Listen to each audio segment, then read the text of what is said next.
So yeah, Kira Richards is going to be signposting you through the annual review process. For some of you, this may be a new event for you. Others, it might be something you've done before, but want to hone your skills around this area and know what can be expected.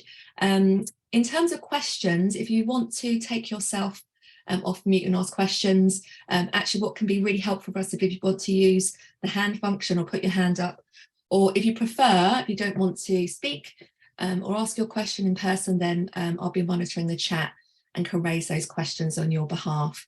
So what we're looking at is 20 minutes of the presentation and then having some questions at the end. Okay, so over to you, Keir. Thank you very much. Thank you. Yeah, so hi everyone. I'm a support worker with Hampshire SENDIASS. We'll be looking at annual reviews today. It probably will feel like information overload, and hopefully there will be a lot of stuff in there that you already know. But I think if I just lay it all out, it should hopefully make it clear for everybody. So this is just a short summary of what I'm hoping to cover today. So we'll look at what is an annual review, all the different sort of words that are used around it, you know, early, interim, emergency, and what that means. We'll look at how a review is structured or should be structured, the timescales around that, parent carers and young people's contributions, how to put that together, what to include. We'll look at the meeting itself and the recommendations that can come from the local authority's duties around that.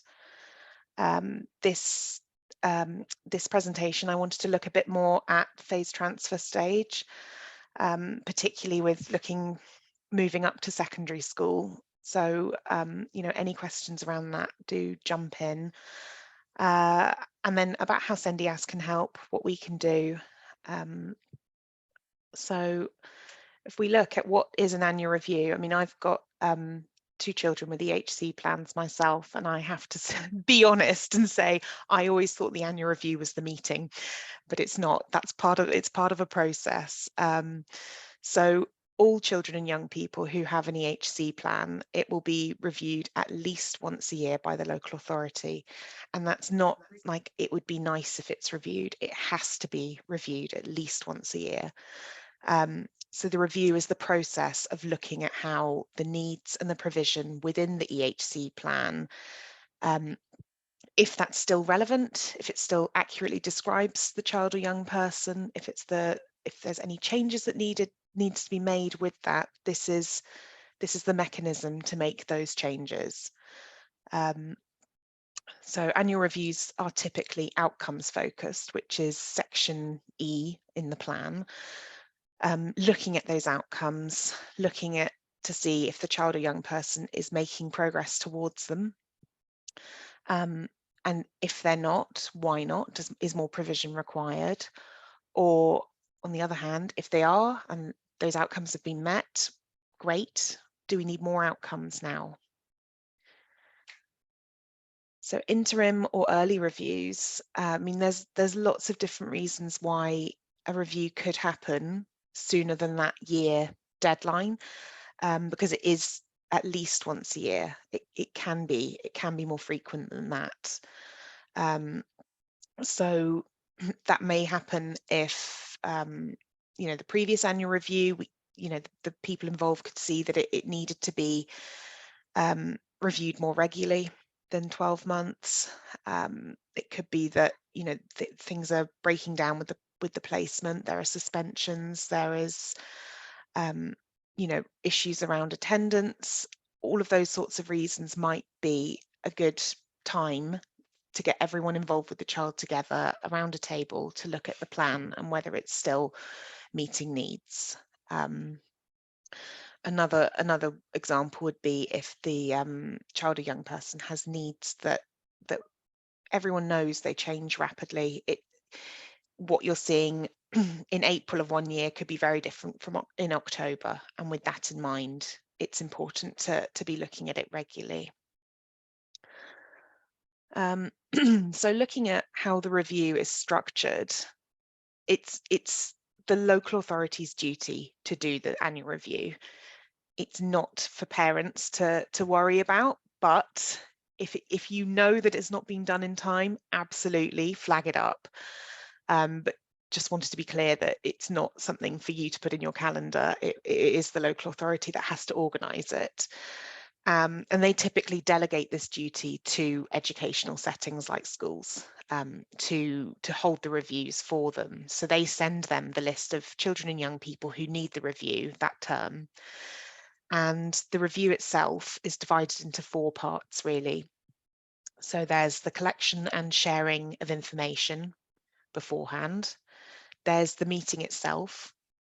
There's the report. I've put head teacher's report, but it's not always the head teacher. So the school's report of the meeting, which comes 2 weeks after the meeting itself, and then the point where the local authority reviews that paperwork and makes a decision, and that should come 4 weeks after the meeting. So with that in mind, thinking about timescales, the first review should always be within 12 months from the date when the plan was first issued. Any subsequent reviews should be 12 months from that review. So there's never more than 12 months where it's not being looked at. If the plan is amended for whatever reason, it should be reviewed within 12 months of the original EHC plan or the previous review, not the date of the amended EHC plan. And there is a recommendation in the Code of Practice that children aged up to 5, so early years, year R, settings should consider reviewing it every 3 to 6 months, just because there is that developmental, 3 to 6 months for a child that age, you can see real changes compared to someone perhaps a lot older. So it is worth thinking about if you do have a child in early years. Kia, it's Yes. Rachel here. Can I just ask a question that might be relevant to some of our parent carers? What happens in situations whereby you might have raised an appeal against the issue of an EHCP, perhaps you're not happy with the content, and that therefore almost sort of delays what would be the traditional effective date? What happens in those situations? Do you still take the date that it was issued, even if you're not agreeing to it? Does that become the pin in the calendar? Yeah, it does. So it's not uncommon for, while you're waiting for your hearing to come up, the annual review might fall within that time. Yeah. And you should absolutely still have the annual review. And I know it seems counterintuitive because you're not agreeing with it. Yes. And school or SEN might have their view, which doesn't match up with yours, but it still has to be reviewed. Even if you are working through a working document, looking at it regularly. Yeah, that was where the question was coming from, because actually, yeah, there was a parent care recently that was facing that time scale, but the advice and guidance is to still go ahead with that, even if you're in dispute around the content. Yeah, so even if it is like a paper exercise where everyone knows what everyone's going to say, it still has to be sort of formalized and done that way. Fantastic, thank you for that. Thank you. So yeah, thinking about the meeting itself, is who has to be invited. I wish I'd put child young person first, because it's their plan, it's their meeting. So they should be inviting them. Obviously it's dependent on their needs and how they're able to do that, but I do think it makes such a difference when children and young people can participate, even if they just come in for like 2 minutes at the start or at the end, just to say what they think. Even if they come in and say, I hate school, it's rubbish, that's important for SEN to hear. Parents and carers have to be invited. It's typically the school that runs the meeting. The local authority are invited. They don't always attend. You can request that they attend. It's particularly helpful to do that if you're looking at a change of placement or something that you think, I would like SEN to be there to hear it from me. It's definitely worth asking for in those situations. And they do try and get to them. They usually by like Teams or Zoom, but they will try and come to those. And then anyone else who's sort of directly involved with the child or young person. So it could be like someone from health or social care. So if there's a social worker, they would typically come, or a specific health service, like maybe, or like a specialist teacher advisory service, they might come. And just anyone else involved with the child in whatever way to do with their education, it's helpful for them to come. So before the meeting, the school would send out, asking for contributions from parents, child or young person, child's teachers, and all the other people I just mentioned. And the idea is everyone gets that information in advance so that you get it sort of 2 weeks before the meeting. Everyone knows what's going to come up in the meeting. There's no horrible surprises when you get in there. You'll be able to read what school thinks, school will be able to read what you think. So everyone is, in theory, on the same page with that. So thinking about parents' contributions, I always think it's important to remember Section 19 principles. The views, wishes and feelings of children and young people and parents and carers, they are really important. And it's really important that, you're able to participate in the annual review. Make sure you have the information and support you need to be able to do this, so that, if you are confused about what the annual review actually is, that school can help you understand that. And the support to help the young person achieve all of their outcomes and to prepare them well for adulthood. So it's important to bear those things in mind when you're doing your contributions. I would say do it in whatever format works for you and your child or young person. I mean, you could send in a video, you could send in photos, perhaps of something that your child's done. Because of, for whatever reason, that's not a problem at all. SEN are used to receiving information that way. Any new reports would be really helpful to include, because that will, EHC plans are evidence-based. So if you do want changes to be made to the plan, they're going to be looking at the evidence and where that's come from. I would always say to consider, just to do bullet points really of what's working, what's not working, what you would like to change. I think those are the three main things to think about. I'd also say, this is an opportunity to request a personal budget if that's something that you're interested in. And also change of placement. If you want to change of placement and your child or young person has an EHC plan, doing it through an annual review is the way to do it.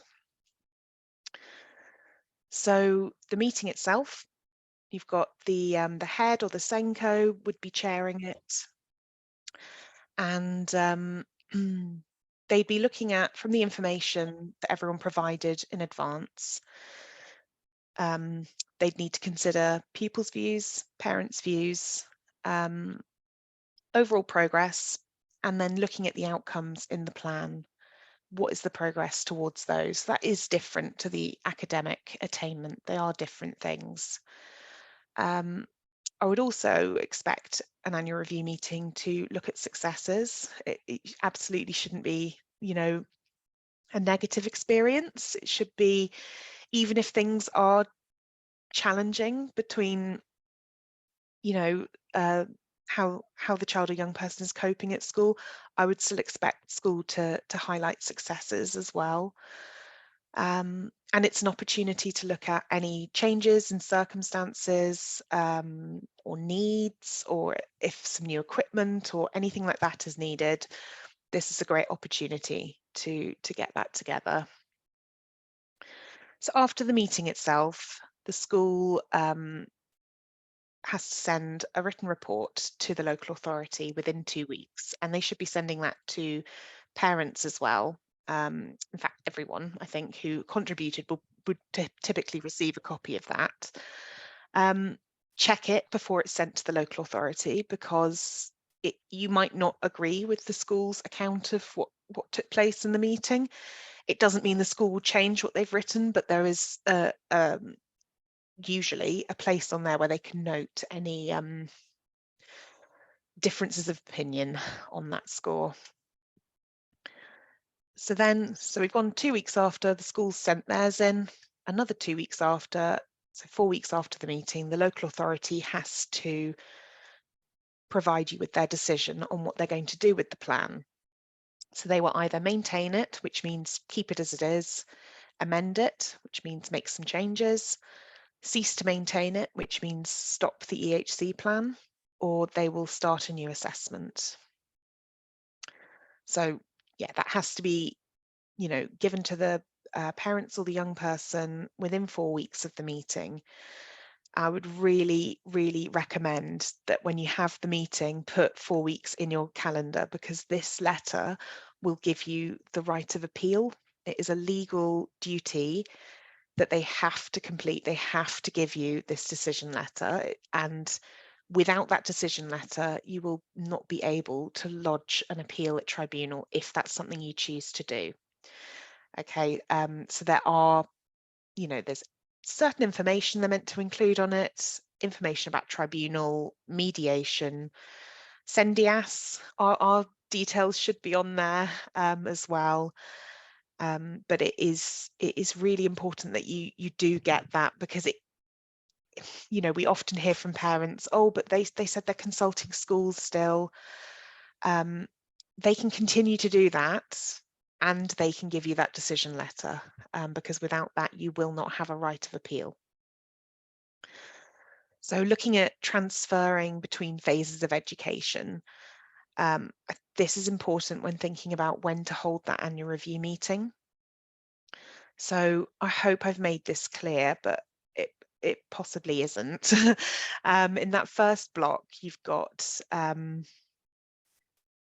all sorts of transfers. So early years school, infants to juniors, juniors to secondary, primary to secondary. They all need to be completed by the 15th of February.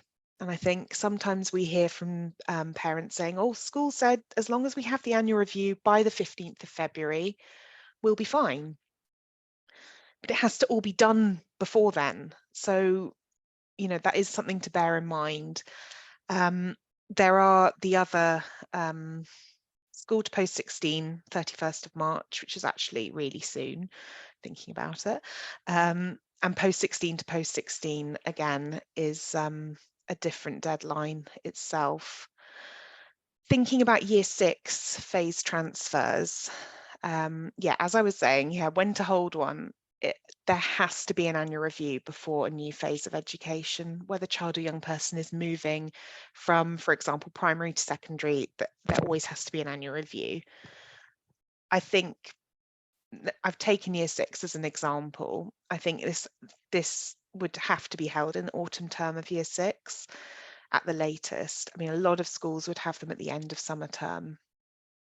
And this means like if you've just had your annual review, you don't have to wait a year. You can have it a bit earlier, just to make sure that, you know, you're having this conversation with school and SEN about placement.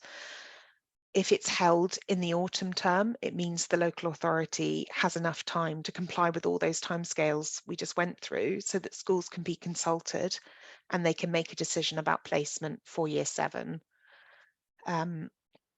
Kia, Yeah.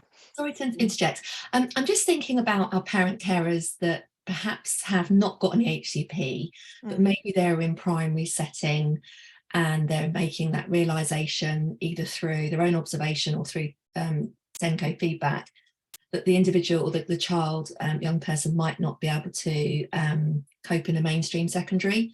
So actually they're thinking about that setting probably a little bit before year 6, so they haven't actually got an HCP. Would you always recommend to start that process even earlier for those that don't have any HCP, that are trying to get an HCP but also coming up to phase transfer, so kind of maybe looking at, say, like year 4 onwards in terms of what settings there are, just because of the tight timescales? Yeah, I think that's probably a good idea, to be honest. I think it's hard to say, because I would have expect there to be a lot of support in place already before going to looking for an EHC needs assessment, or at least asking school, what more can you do to help? This isn't working. But I think what you've suggested about visiting schools is actually really important. It makes such a difference being able to be in the setting and see the other children there. And I think you can see if your child would fit in or not. And that can have a big difference on,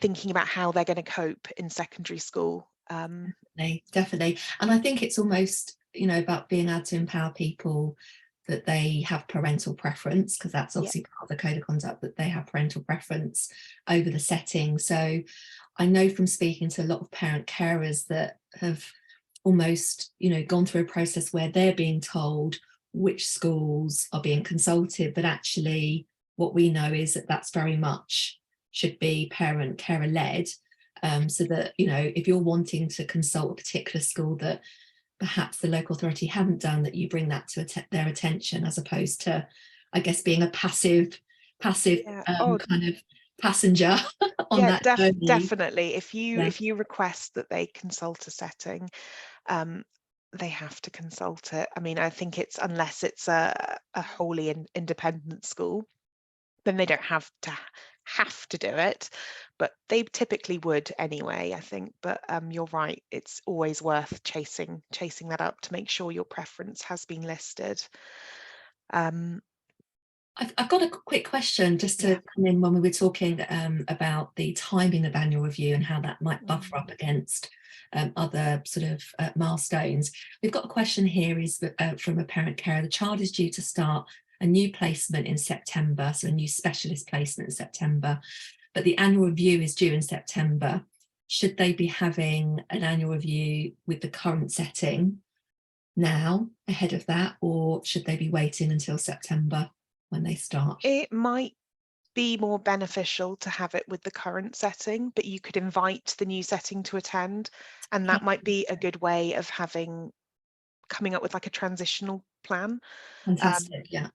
That, like a and I think if the placement's agreed, that there shouldn't be a problem with them attending. They will probably want to come because it will give them an even more up-to-date idea of what the child is like and what they need. And so just to clarify, the current school would be owning that process but inviting the new setting, as opposed to the other way around. That's right. Fantastic. I've got a couple of other questions. Are you right to hit me? to give you a break for a moment? That's all right. In talking, but yes, we've got some other questions here. How does a parent care initiate a review? The implication of your last slide is that reviews need to have been completed by February, but the local authority won't initiate a review until the annual review is due. So I guess this is relating more to phase transfer. Okay. So how does a parent initiate that review?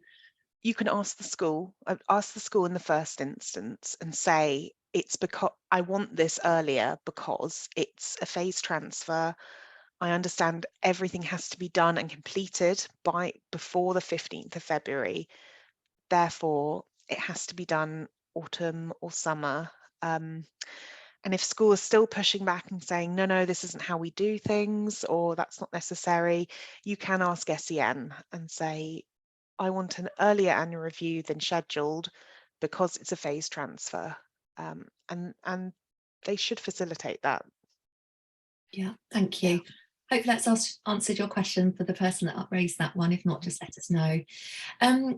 Really good observation here. So we've got a parent carer here that says lots of specialist settings will not let you go and visit them unless you've got an EHCP or a draft EHCP. It's really difficult to be able to actually go and see whether that would be appropriate. I've got one area of advice that I can give, but I don't know if there's something you want to say about that, Keir, in terms of what you'd recommend. I mean, it's a real tough one. You are sort of you need the EHC plan, but it's a really, really tough situation. I think a lot of schools put online tours on their websites during COVID. I don't know how helpful that is because they often don't have the children in them.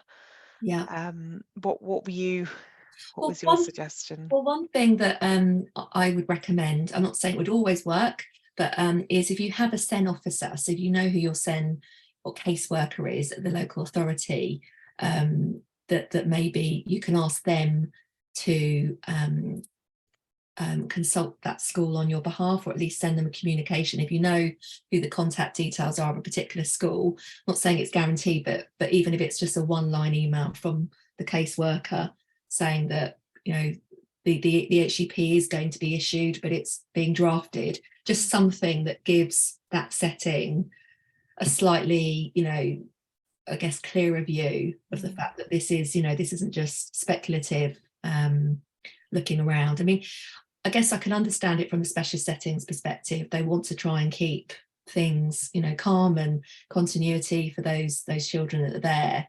It's kind of chicken and egg though, isn't it? We need to know whether that's the right setting. That's the phrase I was looking for. Yeah. Yeah. So I would, you know, try and maybe use that relationship that you may have or not have with your case officer, and just say that you'd really like to be able to see a certain school. Could they consult with them on your behalf, or create almost an access sort of pathway for you to be able to go and have a conversation, or at least go into the setting?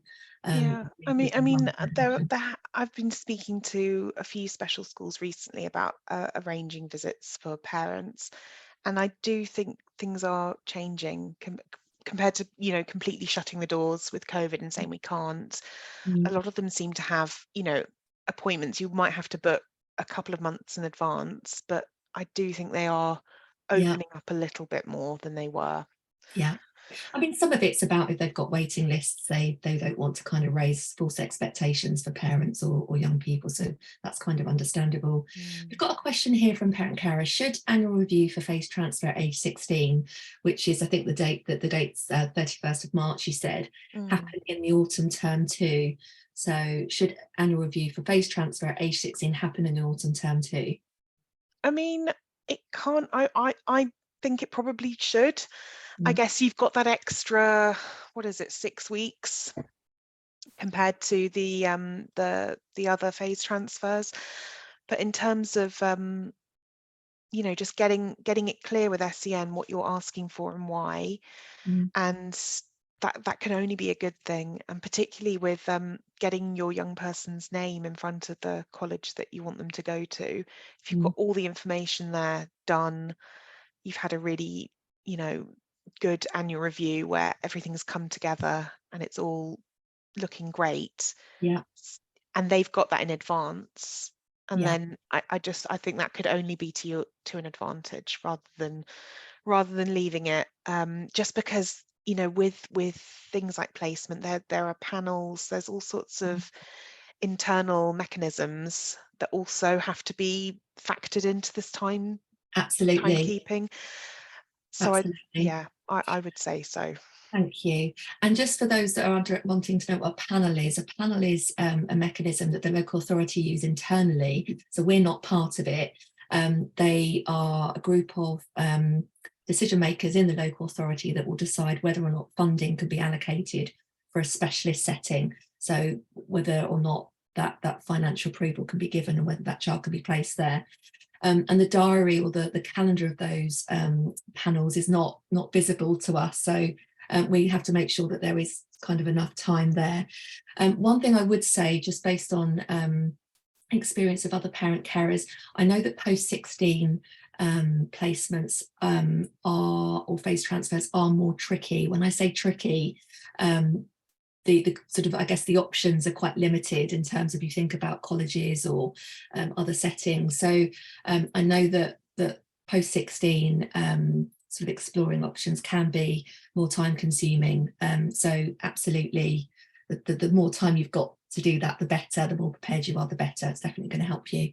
I've got one more question, but did you want to carry on? I'll come back to that. Do you want to? Are you sure? There's not too much left, don't worry. Fantastic. I will come back to that question that's just been sent through to me that I haven't yet answered. So yeah, hold that thought. Okie dokie. Right, so what to consider at the annual review. And this is relevant for all phase transfers, I think. thinking about what would be different in the new setting for your child or young person. Different environment, different amounts of people, how they'd have to organise themselves if they have to go from class to class rather than staying in the one classroom all the day. Things like that are really important to think about in terms of their needs and what sort of provision is available and what can be put in place for them there. I think it's also a really good time to think about if the plan actually describes their current provision, so what they're currently getting from the school. So it could be, for example, I don't know, they've increased the ELSA support, and they've just been doing that because they can see it's what your child needs, and that's brilliant, but it's important that that is in the plan, because otherwise they will go to secondary school, they'll look at the plan and say, well, you only need 1 hour of ELSA, not 2, so we're giving you 1 hour of ELSA.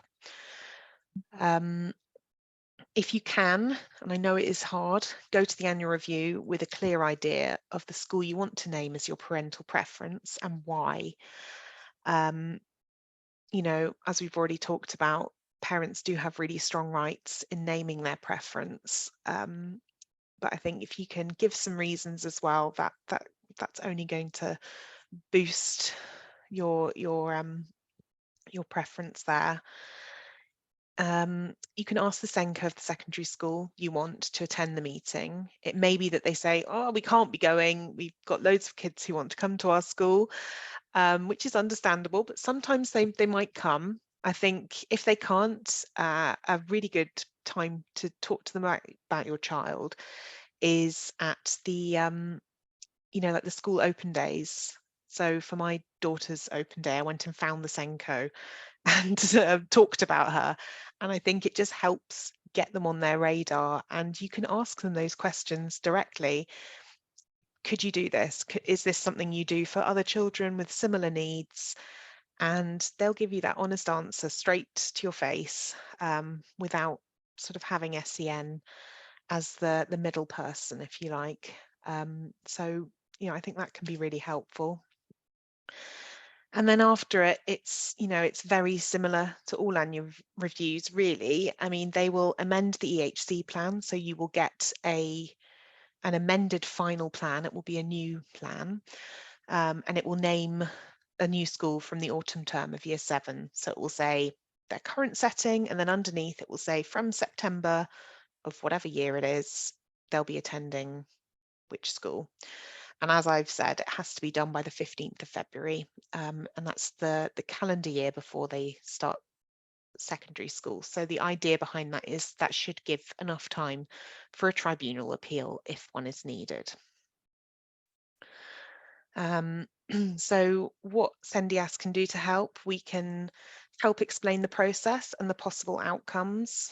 We can help you prepare your contribution to the annual review. There's loads of stuff on our website that hopefully will help. We can help you prepare for the meeting. If you are eligible for direct support and it's needed, we can attend the annual review meeting. We can help you go through the report afterwards. And of course, we can help with the appeal process if you do need to go through that as well. So I won't go through it again. This is a summary of it all. I'll share my slides. You can look at it at your leisure. And I also have this, but I don't know if that's actually more complicated than it needs to be. It was to try and show the timescales. So the whole process, as you can see, takes 14 weeks from start to finish. So there we are. So it's a legal process that the local authority has to follow. It's not optional. They have to do it every year at least. It's an opportunity for you to make changes to your plan, your child or young person's plan. It is evidence-based. So if school are sort of saying, I mean, this is just an example, but if school is saying we don't think they need any support anymore, that has to be evidence. They can't just remove things. SEM will not remove things unless there is evidence. If you don't agree with what the local authority decide after an annual review, you will have a right of appeal. And yes, come and talk to us if you need any help. Thank you so I will much. That's stop been really sharing now. helpful. Thank you. Yeah, that'd be great to everyone to see everyone. Okay, so thank you so much for the questions that have come through. I'm just going to go through those now. One of the questions actually speaks to what you were saying before, Keir, around things being included. So if things are happening, that you know, whether there's interventions happening, that those should be included in the plan. So just let me just speak to this question now. So just get my chat on. I've moved screens. Bear with me a moment. Seems to have gone. You just love Zoom. Here we go. Okay, so this individual's child attends a special school. They have an HCP, obviously. Their behaviour over the last year has become more challenging, and the setting have implemented a behaviour and handling plan. And the annual review that was conducted recently does not include those plans, so those behaviour and handling and restraining plans. It also doesn't include the one-to-one that this child is now needing. So the parent carer says it is needed now. Should this be included within the plan? I would expect the behaviour management plans and the risk assessment to be sort of like an appendix to the plan. I wouldn't necessarily expect that to be within it. But if the child is receiving more one-to-one support, I would expect that to be in section F of the plan, because they've put it in for a reason. So, and they will have that. They will, you know, they've got the I can't remember what you called it. I'll call it a behaviour management plan. They've got that, so that demonstrates the needs, the outcome they're looking for, and the provision. So they can use that piece of evidence to change the plan to say, one-to-one is required, I don't know, 3 hours a day, or whatever it's it at all is. times. So the parent carer said one-to-one at currently, so as at now, is required at all times, but this is not mentioned.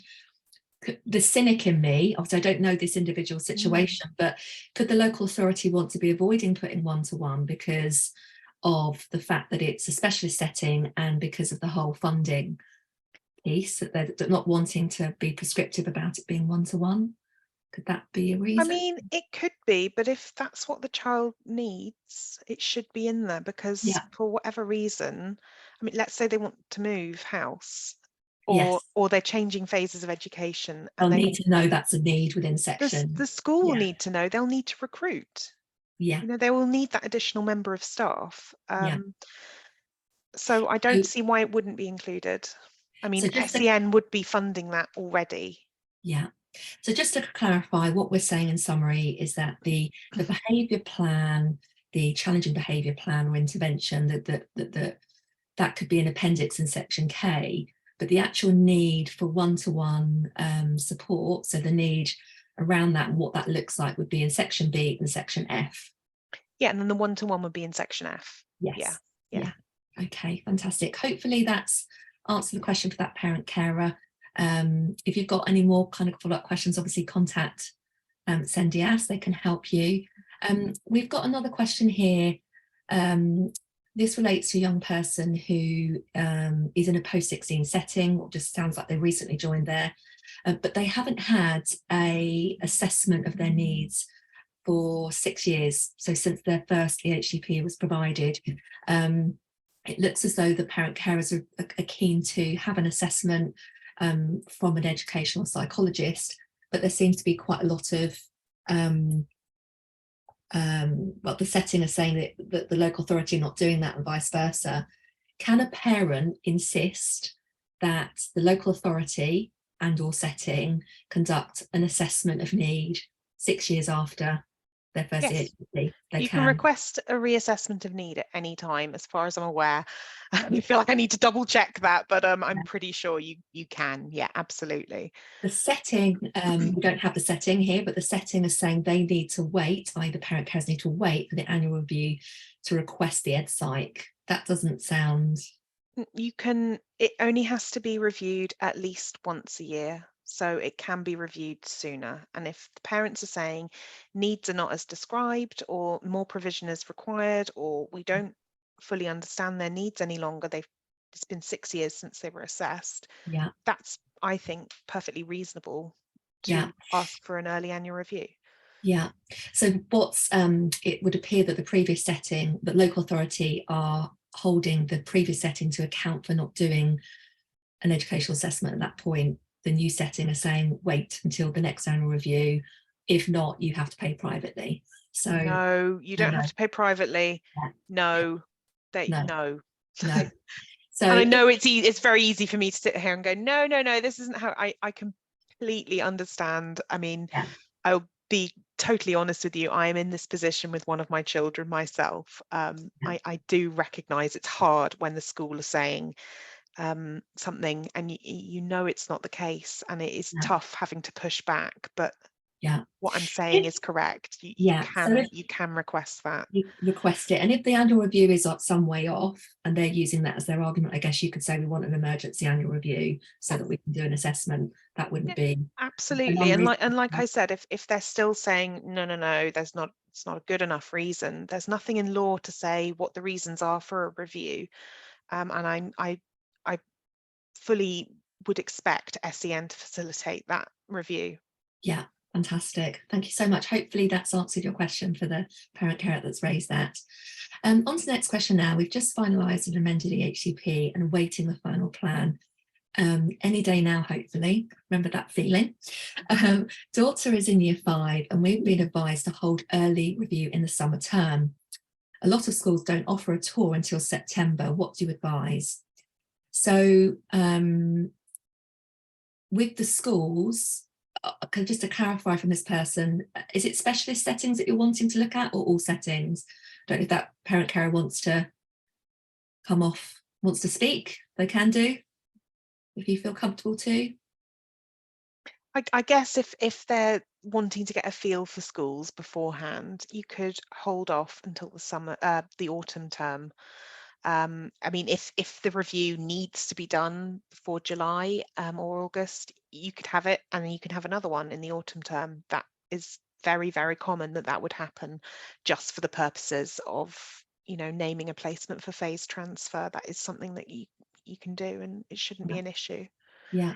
The other thing to say is that some schools, again, depending on setting, if you're looking at mainstreams, if you contact their SEND department, they might be open to doing a sort of a bespoke one-on-one tour for you. I know that's something I've done as a parent carer. So don't feel that you have to wait, you know, for the general open days. And the basis for that is, if you think about those that don't have any HCP that are maybe going on to secondary school, they have to apply in October. So your timeframes are completely different. So it's okay to pick up the phone if you've got schools in mind and just explain that you know, you're going to be applying, or, you know, considering that school as part of a phase transfer with an HCP. Can you come and have a look? I think that's okay to do, isn't it, Keir? Sounds reasonable to me. Yeah. No, you're right about the different timescales. Yeah. So you're on a different roadmap. So that's fine. You can phone up and ask to come in and see them earlier. That's not unreasonable. Same parent care has asked also for this HPA awaiting referral to OT and SALT via the SEA team and being reassured these will happen. What happens if the assessments aren't carried out before I hold the early review? How can they be added into the plan? The local authority can, if you sent them to them, they could open up the plan and make amendments and send it to you as a proposed amended plan, and you would have at least 15 days to read through it, make your comments on it. You know, in the same, it's essentially the same bit as when you get a draft plan of that process again. So it is possible for them to do it that way. Absolutely. It wouldn't be you wouldn't have to be having endless annual reviews just for the sake of it, because if you've already discussed the reports and it's a case of waiting for them to come in, the local authority can make those amendments. And again, because they would be amending and then issuing another final plan, you would have a right of appeal after that. So if they made some amendments but not all, you would be able to challenge that. Fantastic, thank you. Just going back to the previous question where I asked the parent carer, was it specialist or mainstream? They've said it was both. So as we've said, the mainstream, absolutely, you know, pick up the phone, explain your circumstance. And if it's specialist, obviously there might be a little bit of a closed door that we talked about earlier, but if you've got a case officer that you have contact with, if there's a school that you really, really would like to go and see, then hopefully they can provide a bit of a gateway for you in terms of the fact that your HCP has been issued, it's just been finalised. Because sometimes, often when we can have the plan issued, we're sort of talking about a type of setting, but in section I, but we haven't actually got the setting named. So again, if that relates to you, then you can obviously hope to get access. We've got one more question here from a parent. Is there any issue with the new school, I guess for this young person, being in a different local authority to the primary school? So we live close to the Hants-Berks border and are considering a Berks secondary school. So I'm guessing the local authority that are responsible for the HCP in this instance are Hampshire. If you want to say on the chat whether that is the case, just so we know that we're dealing with a Hampshire-based EHCP, but looking to go to a school in Berkshire. Yes, that's saying that's correct. Yeah, I mean, that happens a lot. If you think about all the local authorities that Hampshire borders, I can't remember how many it is, it's loads.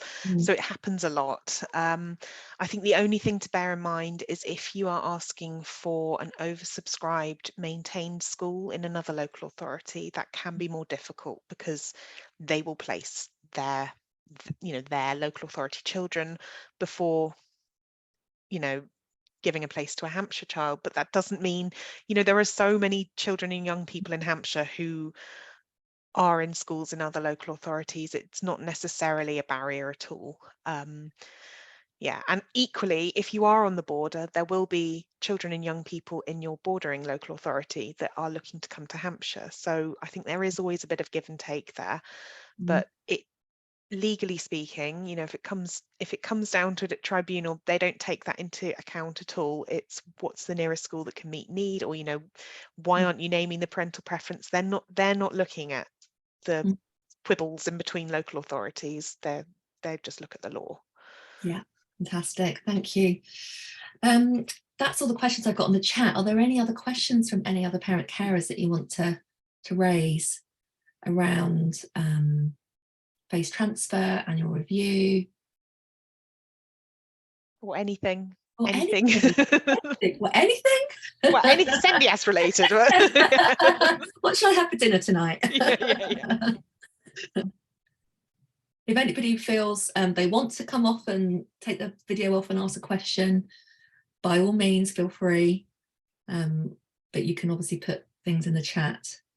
And if anything does come to mind sort of later or another day, please email us or call us. That's absolutely why we're there, and we want to help. So, make sure that you do that. There's loads of information on our website and YouTube as well. Lots of different workshops and presentations that we've done that hopefully will answer questions. But I mean, we get so many wild and varied things. There's always something that it's like, oh, I'm not sure. So do get in touch with us, is what I would say. Thank you.